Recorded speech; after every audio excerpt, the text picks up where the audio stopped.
What's going on, everybody? So, last night the Phillies lost 7-6 to the Miami Marlins because their bullpen could not hold a 6-3 lead. This has been a problem for the Phillies all year, but my question for this video, and I made a video kind of similar to this before, is who are we going to hold accountable for this? Because the Phillies have the worst bullpen in the MLB right now, and honestly, I think it's time that we start pointing the finger at somebody, and obviously someone's responsible for this atrocity that is the Phillies bullpen. So the Phillies have now lost 4 of their last 6 games, and in my last video, I kind of talked about all the guys that would have been a cheap option that the Phillies could have got for the bullpen for minor league deals or close to minor league deals that are pitching really well this year. So I'll link that in the description below. Be sure to check that out if you're interested. But at the same time, Matt Klentak did make a trade. It didn't work out, and he looks like he got fleeced on that trade, especially with the David Hale trade, because that prospect was halfway decent, and David Hale has been anything but decent for us. He's been god-awful since coming to the Phillies bullpen. So obviously Matt Klentak is the easiest and probably most obvious person to point out and blame for this, but my real issues with this team is really Joe Girardi here. So in my last video, I said that Joe Girardi does not know how to manage this bullpen. This was a couple weeks into the season, and he still really doesn't know how to manage the bullpen. If you look at what happened last night, that's a great example. So Jake Arrieta was pitching with, I think it was 102 pitches. It was around that area in the bottom of the 6th inning. He had already gotten 2 outs, and he did get hurt early on by giving up a bunch of base runners, but he was looking good. He was back in a zone. That inning, like I said, he got the first 2 out pretty quickly. Jake Arrieta looked good, and I thought they'd be able to let him go, but what ended up happening was Jake Arrieta had a full count on a guy and threw a pitch that was a ball, so he ended up walking him. And during that at-bat, there was actually a strike that was called a ball, so really, I thought Arrieta was fine, and he could keep going to one more batter before you pull him. They had JoJo Romero warming up in the Phillies bullpen, one of the most consistent arms the Phillies have in that bullpen. It's like one of 2 guys that you can rely on, and I'll get into the other guy later on. Girardi ended up bringing in JoJo Romero into the ball game during the bottom of the 6th inning after Arrieta walked the guy, and JoJo Romero gave up a hit to the first guy he faced that put runners on 1st and 3rd, and he ended up coming back and striking the guy out. And this is where my issues with Girardi start to come to form. So JoJo Romero only went a third of an inning, got 1 out, like I said, and his pitch count really wasn't a big issue. I thought he should have been back out there for the 7th inning. And he really only needed to face 1 more batter for the 3-batter minimum rule to disappear anyhow. So you could have had someone warmed up, and in case something went wrong, you could have brought that other person in.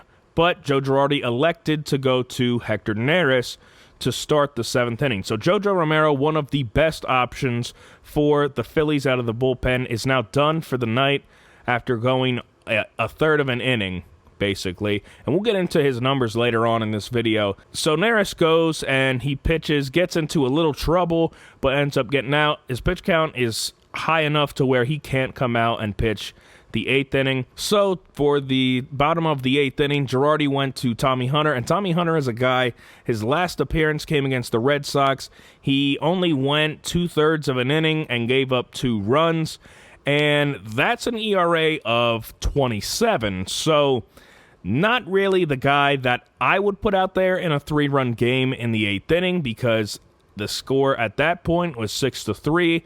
I probably would have turned to Blake Parker, the only other guy you can really rely on in the Phillies bullpen. They ended up choosing Hunter. Hunter came in and loaded the bases.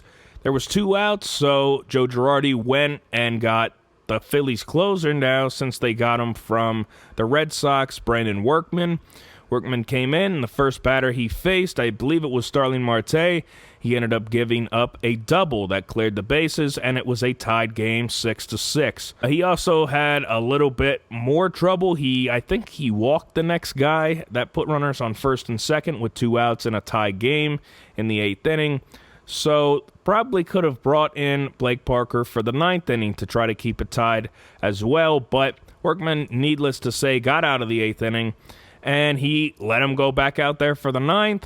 He ends up getting a bunch of base runners on. I believe he had it first and third, and the guy on first eventually stole, had it down to 2 outs, and Alfaro hit a walk-off single. But here's what gets interesting. Girardi is not using the 2 best guys out of the Phillies bullpen, Joe Romero and Blake Parker, at all. And if you look at the numbers, which I have here, you'll see that. So this season, Joe Romero has an ERA of 3.00 in 6 whole innings pitched, which, come on.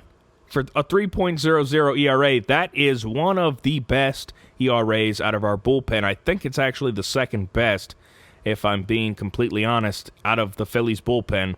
So a 3.00 ERA, and all of those runs came because Girardi took him out and he had runners on base, and the guy he brought in proceeded to give up a bomb. I believe it was David Hale in New York. And so, really, Joe Romero has given up no runs himself, but he has a 3.00 ERA on the season. Blake Parker, the guy who they never brought in and eventually warmed up in the 9th inning when the game was basically over. They had runners on the corners with 1 out when he was warming up. He has an ERA of 2.52 in 10 2/3 innings on the season, which is not a lot compared to these other guys. So, Tommy Hunter, the guy that they brought in, has an ERA of 5.19 on the season in 17 1/3 innings pitched. As you can see, there's a giant gap there. Tommy Hunter has pitched more innings than Joe Romero and Blake Parker, the 2 best pitchers out of the Phillies bullpen right now. So that's a big issue for me. Why can Joe Girardi not see this? The numbers are right there. He was said to be an old-school guy, and I remember before he came to Philly, they were like, oh, he's always going to have a binder and look at all these notes, but what are in those notes? But let's look at someone else, Brandon Workman, who they got with a trade from the Red Sox along with Heath Hembree. Brandon Workman has thrown 10 1/3 innings, so just a third of an inning less than Blake Parker, who's been on the team longer than Brandon Workman, and Workman's ERA with the Phillies alone is 4.35, which is not good. Like I said, Blake Parker has an ERA of 2.52 in the same amount of innings, basically, as Brandon Workman. So at some point, I think we're going to have to start looking at Girardi and pointing the finger at him, especially when you take into account that the Phillies bullpen this year has better guys than they had last year when Kapler had it. And the bullpen last year was bad, don't get me wrong, but it was not this bad. The ERA wasn't the same. And I understand that the 3-batter rule didn't apply last year, but I mean, how much is that really being a factor? Most of the time, these runs are coming because Girardi's letting these guys stay out there way too long. For me, if a guy's struggling and we have the 3-batter rule, I'm pulling him after he faces the 3rd batter. I'm not going to let him finish an inning when he's struggling. And one other small thing about Girardi that I really don't like is the way he shifts the infield, particularly when he brings the infield in. There have been multiple occasions this year where they're playing in. Like, the entire infield is playing in, including the middle. When there's a runner on first base, it's usually when there's a runner on first and third, obviously. Why else would you play in? And there's 1 out. Like, when there's 1 out, put the infield back and go for the double play ball. That way, there's not as much room for stuff to get through on the infield. But instead, Girardi plays the infield in, and I don't really understand what the sense of that is. But that's all I have for this one. Just wanted to put that out there that these guys really do need to be pitching more innings, especially if the Phillies think they're going to contend, because these guys that they're putting in now are garbage. I mean, a 5.19 ERA, it's not going to get it done. That's not going to get you in the playoffs, and if it does, it's not going to get you far in the playoffs. So that's all I have for this one. Thank you so much for watching, and until next time, peace.